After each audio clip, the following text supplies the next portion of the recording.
du jour au lendemain, alité. Complètement stop. Donc je me dis, les premiers jours quand on est dans son lit, on réfléchit. Puis au fur et à mesure, les jours passent et je prends conscience que quelque part, il faut que je change quelque chose dans ma vie. N'attendez pas le point de rupture.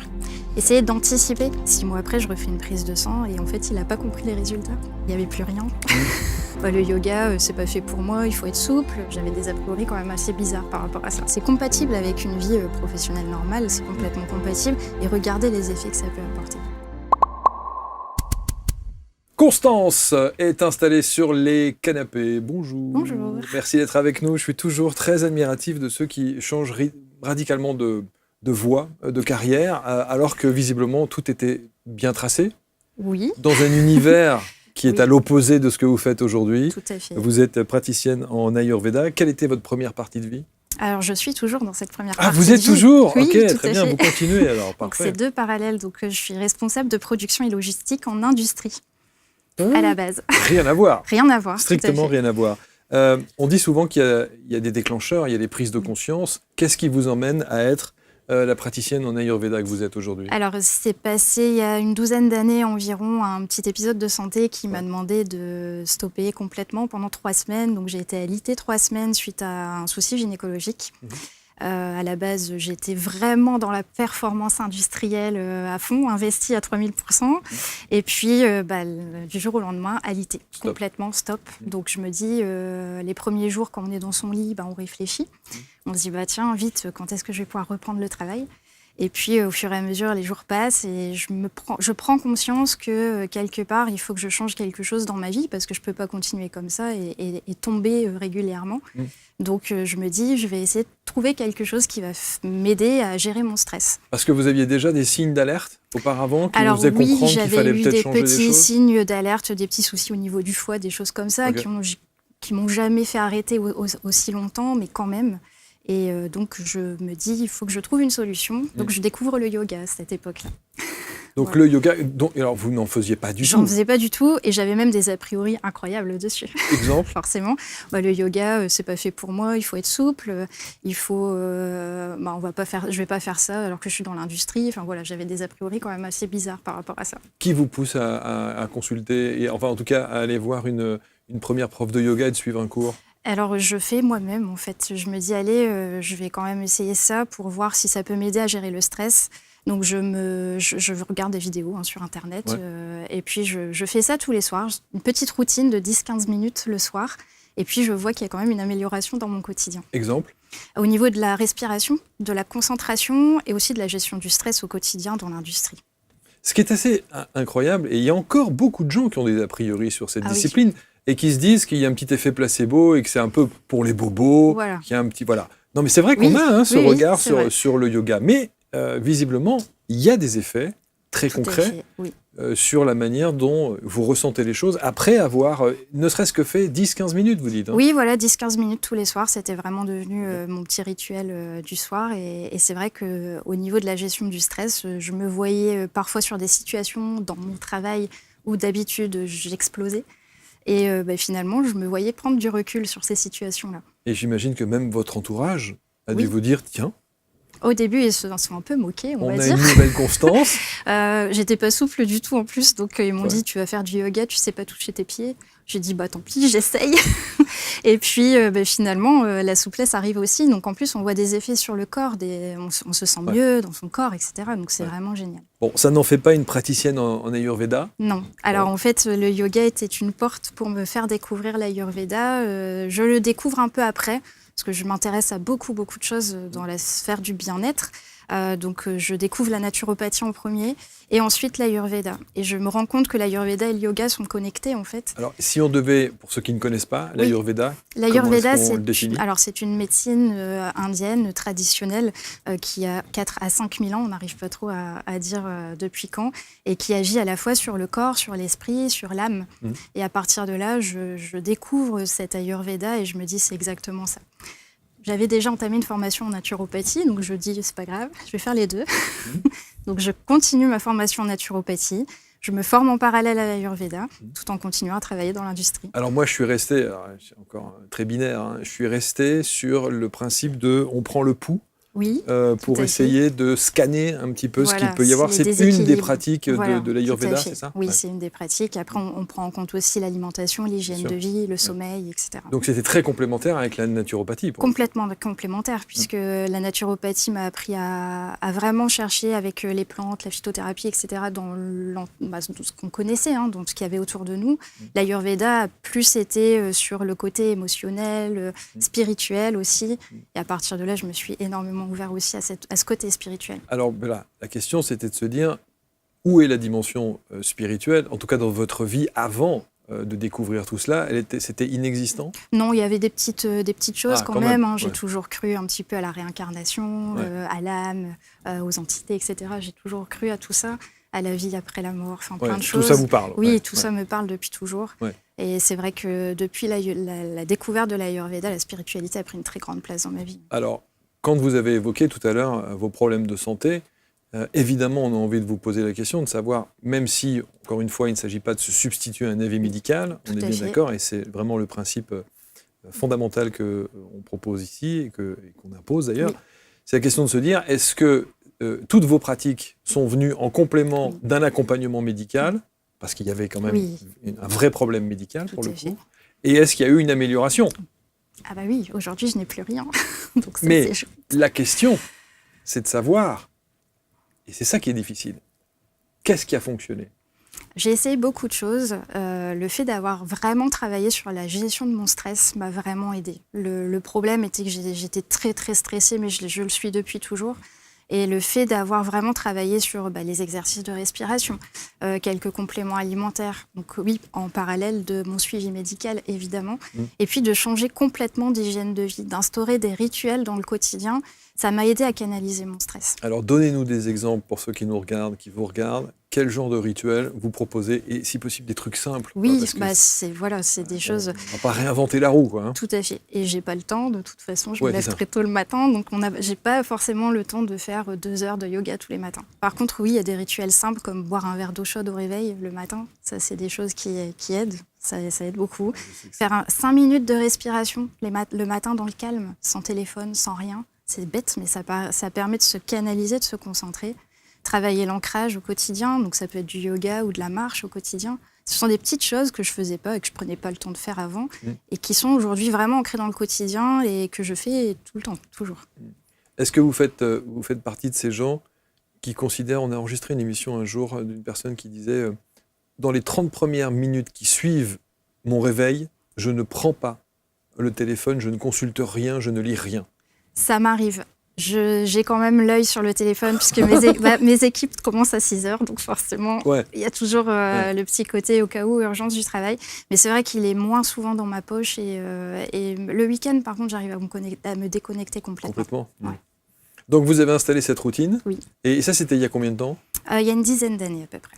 Est-ce que, puisque vous dites qu'effectivement vos pratiques sont complémentaires de l'accompagnement médical que vous avez pu suivre, est-ce que justement la médecine, les médecins qui vous suivaient ont remarqué une forte amélioration? Oui, je vous ai dit, un des gros soucis au niveau de mon foie et le médecin me dit il faut changer beaucoup de choses dans l'hygiène de vie, donc la prise de sang n'était pas bonne et donc voilà.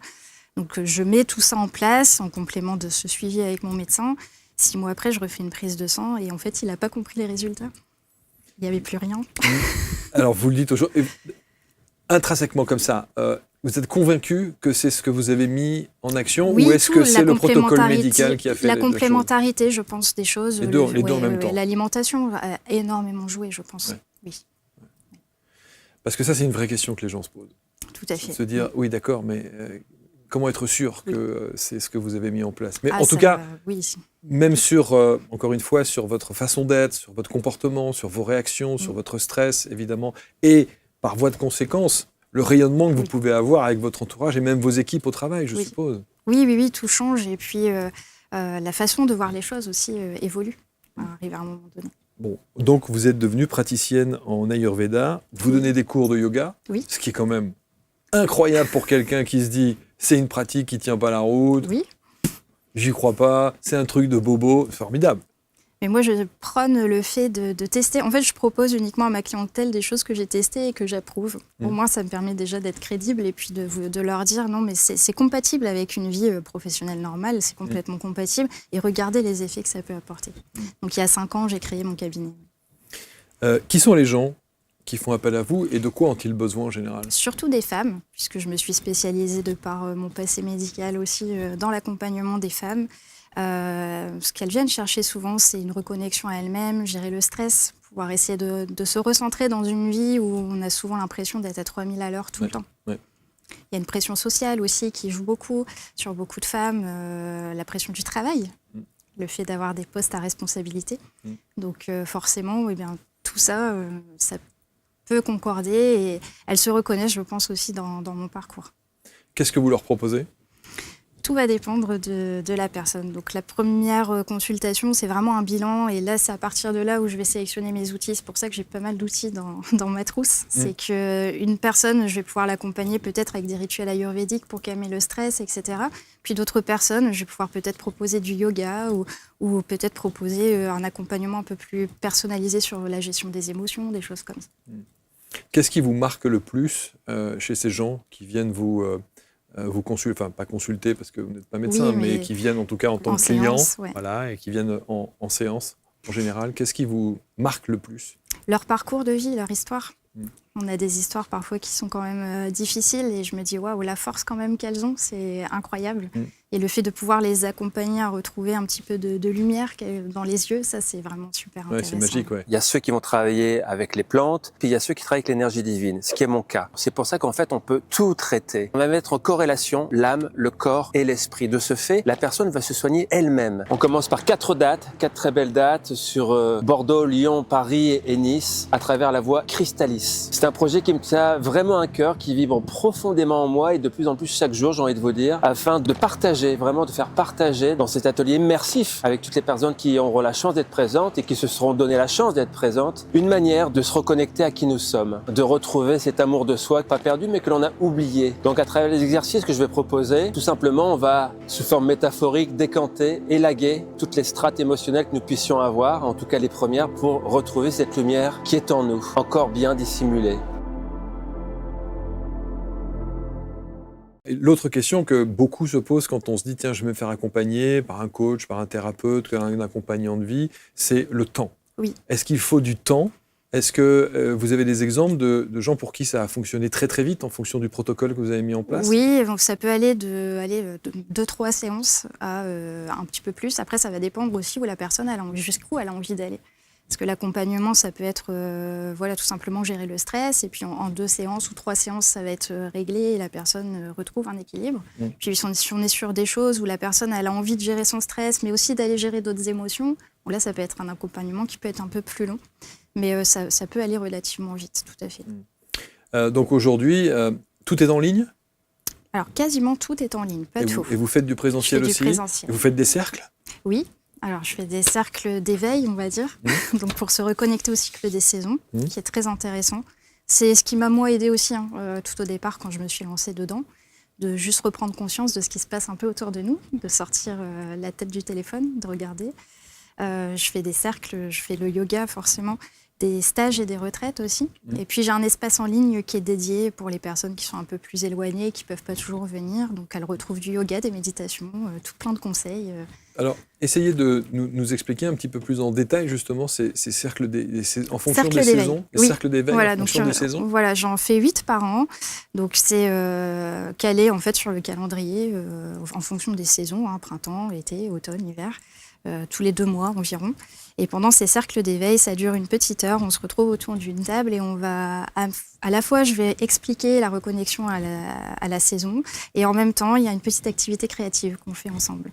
Donc ça permet aussi d'aller rechercher la créativité qu'on abandonne souvent quand on est adulte. On ne prend plus le temps de créer. Sous l'angle de l'art-thérapie ? Alors, pas forcément. Non. On peut aussi construire des petites choses. Parfois, on fait de la couture. Parfois, ça peut être plein de choses différentes. Moi, j'adore. Donc, c'est aussi une manière d'exprimer l'artiste qui est en nous. Ouais. Et ça plaît beaucoup. Et en général, c'est vrai que quand il y a ce genre d'activité, c'est aussi révélateur. Oui. C'est-à-dire qu'il y a des gens qui vont créer des choses, qui ne s'imaginent pas une seconde à être capables de créer ce genre de truc. Et quand ils prennent le recul après la création.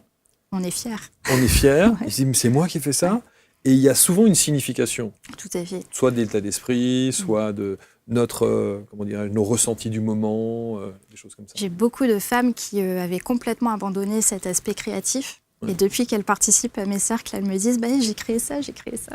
Et je dis c'est bien, vous êtes reconnectés aussi à tout ça. C'est vrai que dans notre vie de tous les jours, on ne prend plus le temps. Et là, de se poser une petite heure comme ça tous les 2 mois, on se dépose aussi. Et pourtant, 1 heure, on a le sentiment que ça doit passer extrêmement vite. Ça passe très vite, même pour moi. Mais c'est un échange incroyable. Vous parlez donc des saisons. Oui. Quelle différence y a-t-il entre un cercle en hiver et un cercle en été ?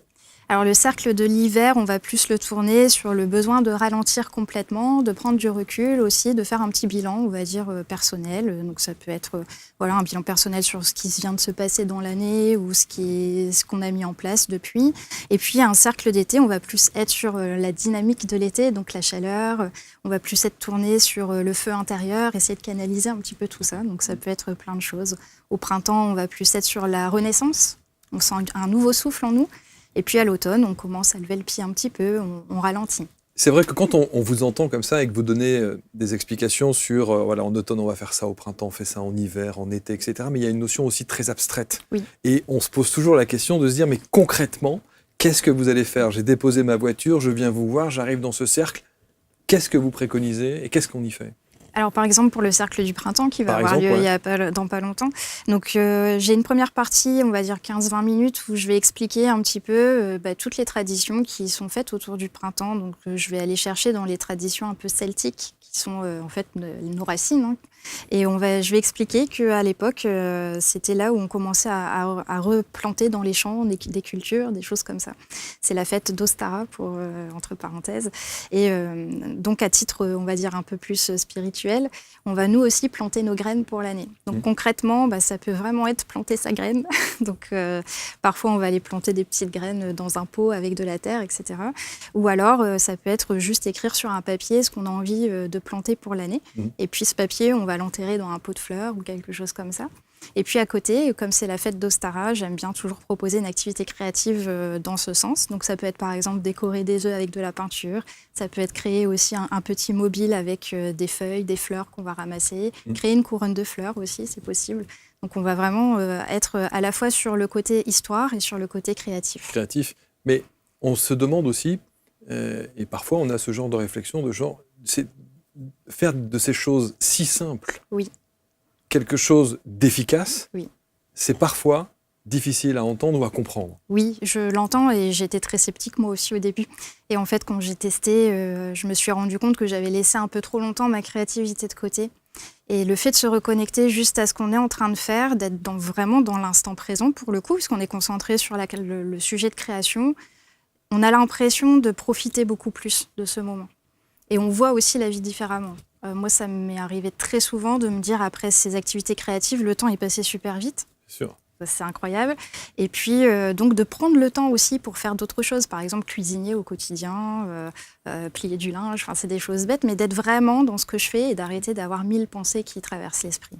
Aujourd'hui, c'est devenu une mécanique ? C'est devenu presque une mécanique. Alors, je reste quand même une personne en logistique où ça pulse quand même beaucoup dans la tête, mais c'est devenu une mécanique. Une mécanique, ouais. Et l'autre question, c'est, au-delà de l'efficacité, c'est de se dire, voilà, si on fait 1 heure comme ça tous les 2 mois, il en faudrait plus pour qu'il y ait véritablement, en tout cas c'est l'image et l'idée qu'on s'en fait une transformation.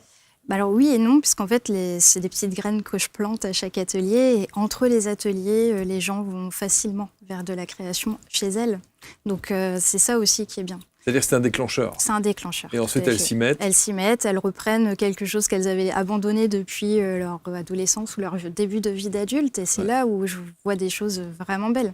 Ouais. J'ai des personnes qui ont repris la couture après avoir arrêté de coudre pendant 10 ans, 15 ans. Là, j'ai une personne récemment qui s'est inscrite dans un cours d'art. Elle rêvait de faire ça depuis longtemps, elle n'osait pas. Elle est venue à 2-3 cercles et elle me dit j'ai franchi le pas, ça y est, je me réinscris dans un cours d'art et je suis super heureuse. Donc, moi, mon but, c'est vraiment d'aller chercher ce petit déclencheur qui peut ramener un petit peu de joie dans la vie des gens. Et vous, votre dimension artistique, c'est quoi alors ? Le yoga danse. Le yoga danse. Oui. Alors, justement, on va en parler, bien sûr, parce qu'il y a du yoga, ce qui est déjà pas mal, mais si en plus on se met à danser en faisant des figures des positions de yoga, waouh, ça commence à se compliquer. Oui, ça Alors, expliquez-nous donc ce qu'est le yoga danse, c'est ça en fait Alors c'est ça, on a des postures de yoga qui sont alliées avec des mouvements de danse, donc on travaille surtout sur la fluidité, sur vraiment un enchaînement de postures liées avec des mouvements de danse. Mais ça, c'est un truc à vous ou c'est... Non, j'ai été formée. Il y a une école qui existe. Oui, okay. Oui, tout à fait, une école de yoga danse qui existe. Et en fait, quand j'ai découvert ça, je me suis dit, mais j'adore danser depuis tout le temps, j'adore le yoga, je vais tenter, je vais tester. Et j'ai adoré, ça a vraiment réveillé quelque chose d'incroyable. C'est quoi ? Le fait de me faire confiance aussi, de me dépasser, de pouvoir bouger en musique et d'accompagner ces femmes. Et je vois l'avant et l'après quand on assiste à un cours de yoga danse où elles reprennent confiance en leur corps aussi. Elles se réconcilient avec le corps. Ouais, ça, c'est chouette. Ça, je pense que c'est sans doute le truc numéro 1 qui fait que beaucoup de gens ne franchissent pas. Tout à fait. Le cap. Et le fameux « c'est pas pour moi », ça va au-delà de « je suis pas souple » ou ceci ou cela, quoi. C'est... L'acceptation de son propre corps. Et le yoga danse réconcilie justement avec le corps, avec sa féminité aussi. On a beaucoup de femmes qui, parfois leur forme ou autre, se disent non, je retrouve plus ma féminité. Le yoga danse permet d'aller au-delà de ça et de se réconcilier avec tout ça. Vous disiez tout à l'heure que vous aviez des exemples de gens, les fameux avant-après. C'est ce qui évidemment parle le plus à ceux qui nous regardent. Il y a des gens qui vous ont profondément marqué dans ces transformations d'un avant-après au yoga danse ou dans d'autres, peu importe. Dans l'intégralité de vos pratiques, que ce soit en Ayurveda, que ce soit en yoga. Oui, yoga j'en ai plusieurs, mais je vais en retenir une qui m'a profondément touchée. Une personne qui avait un poste à peu près comme le mien, donc bien ancré dans la vie de tous les jours, très stressée. Complètement perdue, et je me souviens de son regard quand elle arrivait chez moi un lundi soir, tout effondré, en pleurs. Et au bout de 6 mois, sa vie avait complètement changé. Elle a réussi à quitter le travail qui lui pesait depuis des années. Elle s'est reconvertie sur un poste professeur des écoles qui lui correspond beaucoup plus aujourd'hui. Elle a réussi à faire table rase de son passé, de rentrer dans une nouvelle relation. Et là, j'ai appris qu'elle allait bientôt se marier et je suis même invitée, donc c'est quand même incroyable. C'est beau. Et elle a eu un bébé entre deux. Enfin voilà, toute sa vie a changé. Toute sa vie a changé. Il lui fallait ce déclencheur-là. Il fallait un déclencheur. Et son déclencheur, c'était quoi en fait ? C'était quelle prise de conscience elle a eue ? En fait, je pense qu'elle était complètement submergée par toutes ses émotions. Elle avait besoin d'un guide. Elle était vraiment paniquée sur plein de choses. Donc, elle avait besoin d'un guide et d'avoir des rails. Et c'est ce que je lui ai proposé en séance et avec le yoga aussi. On a travaillé sur 2 disciplines. Vous avez parlé des cercles de femmes. Vous parlez des femmes. Vous parlez des femmes et du stress. Vous parlez des femmes qui ceci. Il n'y a pas d'hommes ? Très peu. J'en ai très peu. Et que faisons-nous ? Je ne sais pas. C'est dingue. Non, j'en ai très peu. J'en ai quelques-uns au yoga et quelques-uns en accompagnement, mais c'est vraiment 1 ou 2% de la clientèle. Comment vous expliquez ça d'ailleurs ? Je pense qu'il y a quand même encore des préjugés par rapport à ça. Il y a encore quelques préjugés sur le fait que le yoga, c'est peut-être pour les femmes. J'en entends beaucoup, des femmes qui me disent « mon mari veut pas trop venir parce que c'est pas... voilà. Aller consulter ou aller voir quelqu'un pour parler de ses petits problèmes, c'est peut-être pas non plus dans le tempérament des hommes. Quand même encore la fierté, je pense, qui bloque.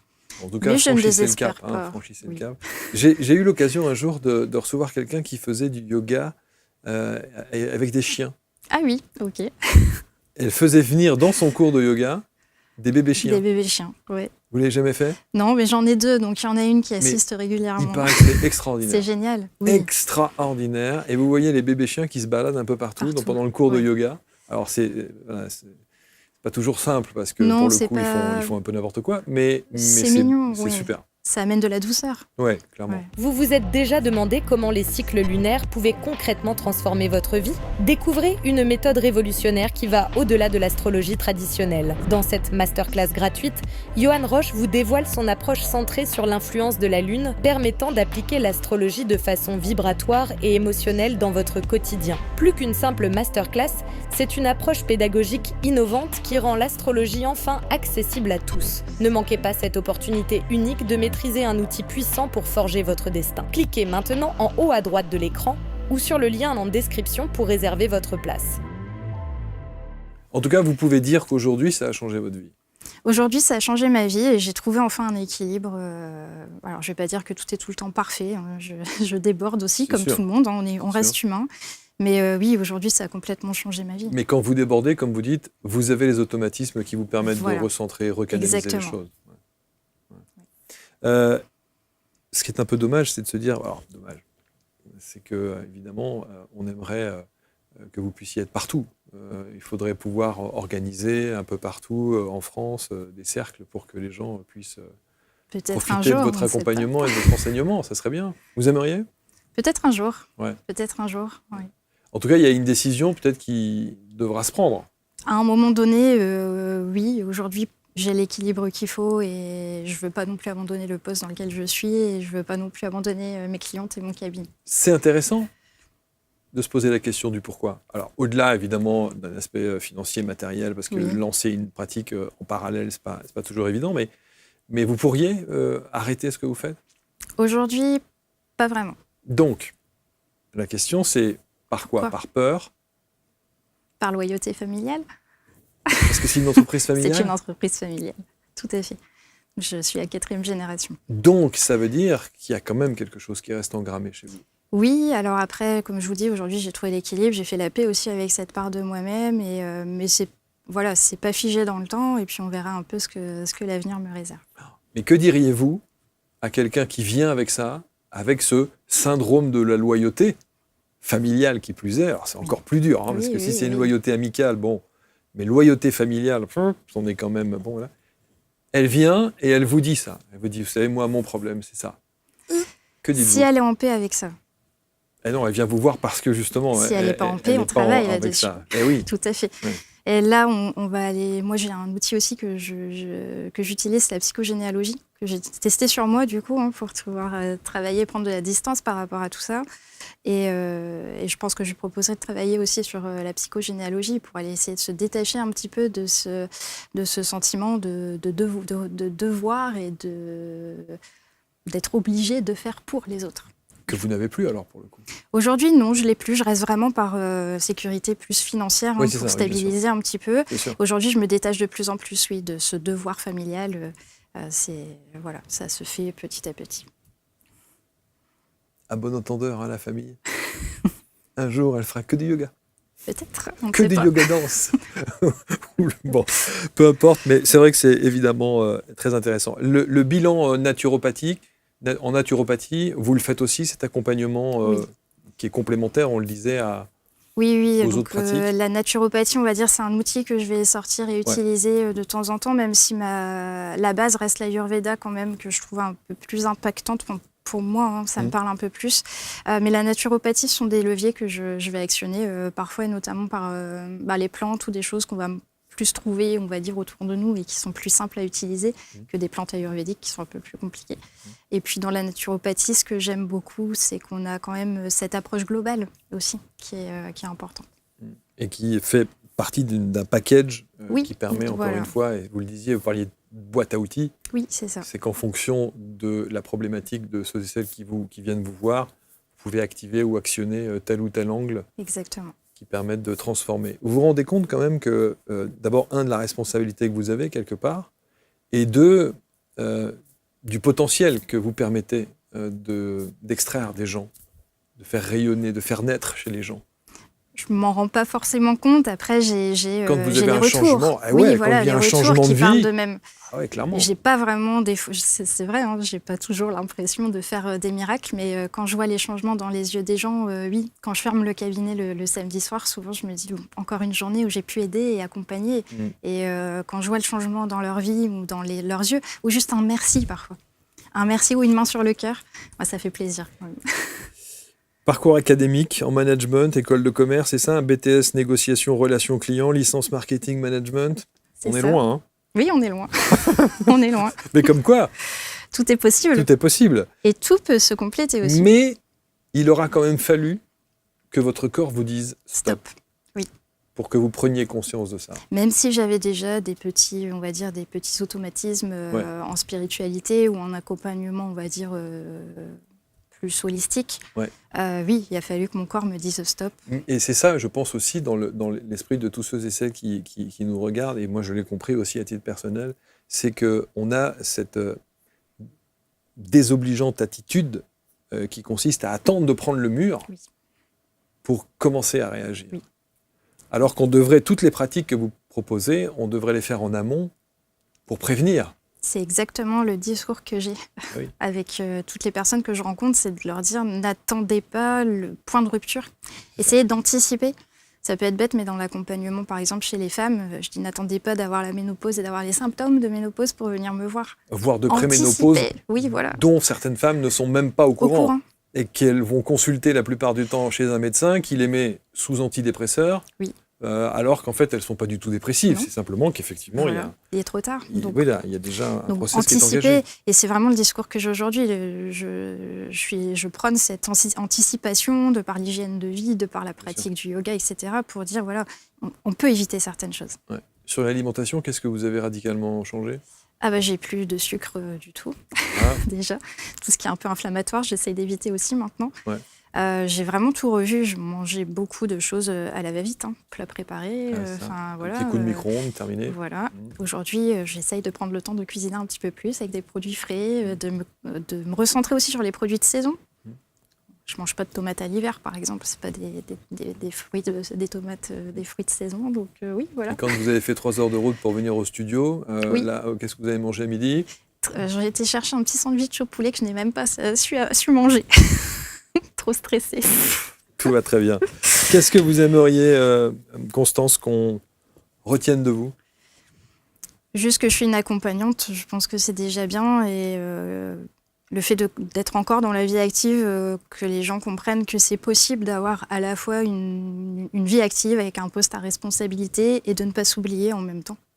Qu'on peut tout à fait avoir une vie de cadre et d'avoir aussi du temps pour soi.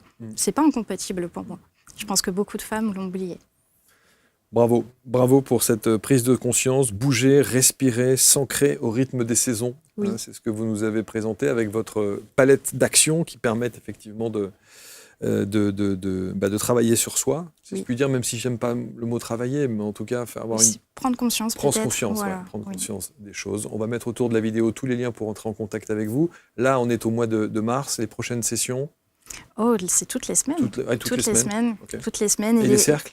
Les cercles sont donc 2 fois tous les 2 mois. Donc là, le prochain est fin mars et le suivant sera fin avril. Ok. Donc tous les 2 mois. Tous les 2 mois à peu près, en fonction du calendrier. Et puis les stages et les retraites qui sont un peu plus espacés, 2 à 3 par an seulement. À Valenciennes, où il fait toujours beau ? Oui, si, c'est vrai. Il ne faut pas croire que dans le nord de la France, il pleut. Évidemment. Mais enfin, qui ose dire une chose pareille ? Non, mais on est bien d'accord. Merci beaucoup, Constance. Merci à vous de m'avoir reçu. C'était très intéressant.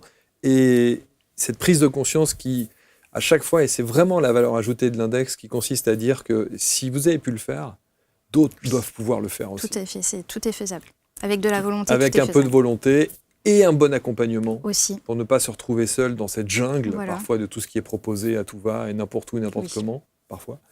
Donc c'est bien que vous soyez là. Merci infiniment pour cette authenticité. Commentez, comme toujours, avec bienveillance. Tous les liens autour de la vidéo pour connaître, les coordonnées de Constance et l'ensemble de ces sessions qu'elle propose. Et nous, on se retrouve très vite pour un prochain Portrait Index. Merci à tous.